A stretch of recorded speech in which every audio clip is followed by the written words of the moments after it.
Assalamu alaikum. This is Hassan Zafar with POLiTAKES.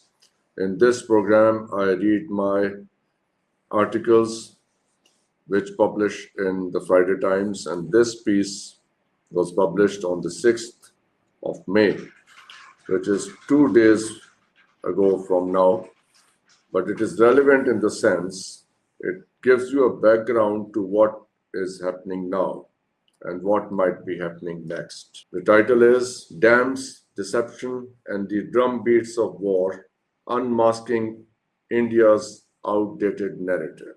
The Hindustan Times reported on 5th May that India cuts off water flow to Pakistan from dam on River Chenab.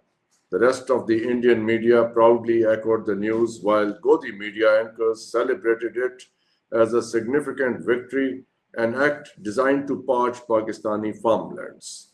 The dam in question is Baglyar, built on the Chenab River in violation of the Indus Waters Treaty. Construction began in the 1990s and it became operational in 2008. When Pakistan raised concerns with the World Bank, the treaty's guarantor, India defended its position by claiming that the dam was merely a run-of-the-river power project and did not obstruct water flow to Pakistan. Yet, India's recent maneuver lays bare its true intent. India's intentions were never clean, nor indeed was its narrative. Over the past 2 decades, left-leaning intellectuals in Pakistan have repeatedly praised India for its democracy, its freedom of expression, and for supposedly standing on the right side of history. Having burned much midnight oil to construct and uphold this narrative, they may now find it difficult to criticize India, a country where dissent is criminalized, minority rights are scorned, and well-oiled propaganda machine operates under the banner of Godi media. It was these very same Pakistani leftist intellectuals who insisted that Pakistan was the aggressor in all 4 wars with India: 1948, 65, 71, and 99, and that India was a peace-loving, victimized nation. However, the news cited at the beginning of this piece should be sufficient for Pakistanis and the wider world to grasp one fundamental point: how provocations by India often compel Pakistan to consider a first strike.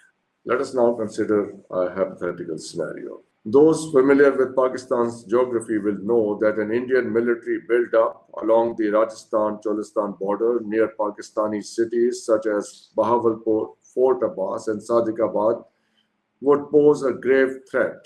This is the narrowest stretch of the country along the northeast axis.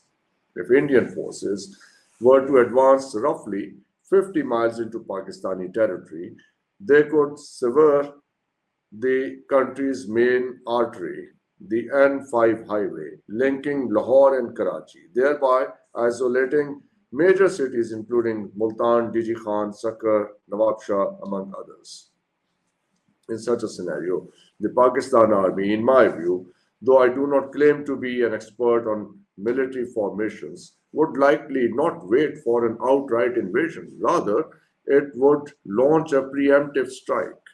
The Indian narrative in that case would predictably be, we were merely conducting routine military exercises when Pakistan attacked. Similarly, before the closing of the Baglyar Dam, India first emptied the reservoir without prior warning into Pakistan. Of course, once it held the IWT, Indus Waters Treaty, in abeyance, it was under no obligation to consult. The newspapers reported this was done for desilting in order to maximize future water storage. The Hindustan Times quotes, "We have closed the gates of the Baglyar Hydel Power Project. We had done desilting of the reservoir and it has to be refilled. The process was started on Saturday," said a second official, who declined to be named. Similar operations have been planned for the Kishanganga Dam on the river Jhelum. The intentions are clear: to punish Pakistan by using these run-of-the-river dams, ostensibly built for hydropower generation. In the absence of the IWD, the World Bank cannot intervene. What options does Pakistan have? A possible missile strike to disable these infrastructures, an action that would provide India with the perfect excuse to cry victim before the world, and for future historians to declare once again that Pakistan initiated the war. India, we would be told, was innocent, the perennial victim.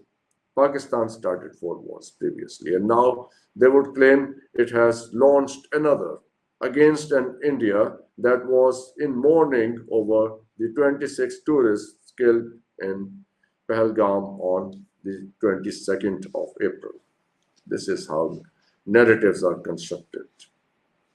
This is how framing is done, by repeating a lie day and night. Sometimes, however, a nation's own stories betray its deceptions. Emergency, an Indian film available on Netflix, is one such example. The film dramatizes Prime Minister Indira Gandhi's political struggle and the events that led to her declaration of a state of emergency, a move that suspended key constitutional rights and consolidated authoritarian control. Within this narrative, the military intervention in East Pakistan and the subsequent creation of Bangladesh is portrayed as Indira's crowning achievement, transforming her into a national hero. As unrest escalates in East Pakistan, she is shown as reluctantly considering military action. Yet, geopolitics plays a crucial role. Pakistan at the time was firmly in the Western Bloc as a member of SEATO and CENTO. Seeking legitimacy for her plans, Indira Gandhi travels to Washington to secure support from President Nixon, who declines. She then approaches French President Gauguin Pompidou, who offers a different kind of reassurance. France would remain neutral, but only if Pakistan were to strike first. Indira Gandhi relayed this to her generals, who then orchestrated a scenario in which Pakistan would be compelled to launch the first strike. Thus, the war began, and the narrative of Indian victimhood was born. The same script is now being dusted off. But this time, the geopolitical chessboard has shifted.